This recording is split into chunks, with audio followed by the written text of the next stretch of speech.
Hello বন্ধুরা, আসসালামু আলাইকুম। আখির আইডিতে শুধু একটাই কমেন্ট, আখি আপু তুমি এত ব্যস্ততার মাঝে, এত কাজের মাঝে আয়াসকে নিয়ে কি করে এত ভালো থাকো, কি করে তুমি সব কিছু এইভাবে ম্যানেজ করতেছো। তো আখি কিন্তু আজকে তারই একটা উত্তর দিয়েই দিল। হ্যাঁ বন্ধুরা, আখি কিন্তু তার ভেরিফাইড পেজে আখি কি করে ভালো থাকে ভালো না থাকে সেই বিষয়টা নিয়ে কিন্তু একটা পোস্ট দিয়েছে। সেখানে আখি লিখেছে, দিন শেষে আমরা কেউ ভালো নেই, এটা কি একবার ভেবে দেখেছেন?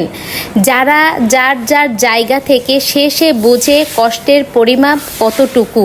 হয়তো কারো কষ্টটা বেশি বা কারোটা কম, তফাৎ শুধু এতটুকুই এখানে।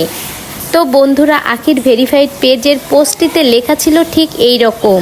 আসলে বন্ধুরা, মানুষের জীবনটা কিন্তু এই রকমই, সুখ দুঃখ আনন্দ বেদনা নিয়েই মানুষের জীবন অতিবাহিত হয়। কারো জীবনে দুঃখটা বেশি, সুখটা কম, আবার কারো জীবনে এর বিপরীত। এভাবেই কিন্তু মানুষের জীবনের দিনগুলো একের পর এক কেটে যাচ্ছে। জীবন ক্ষণস্থায়ী, অল্প দিন আমরা এই পৃথিবীতে এসেছি, আমাদের জীবন সুন্দর করে গড়ার দরকার।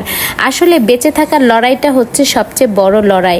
সন্তান, স্বামী, সংসার, মা বাবা সবাইকে নিয়ে একসঙ্গে থাকার মজাটাই আলাদা। জীবনে যত বাধা বিপত্তি আসুক না কেন, সব কিছুকে অতিক্রম করে এগিয়ে যেতে হবে। থেমে যাওয়ার সময় নেই, কারণ সামনের দিকে এগোতে হবে। পিছনে ফিরে দেখার জন্য দিন অপেক্ষা করবে না, দিন সামনের দিকে এগিয়ে যাবে। তাই বন্ধুরা, মানুষের জীবনে এই রকম বাধা বিপত্তি সব কিছু অতিক্রম করে আমরা সামনের দিকে এগিয়ে যাব। সকল পরিস্থিতি মোকাবেলা করার চেষ্টা করব, উপরওয়ালার প্রতি ধৈর্য ধারণ করব।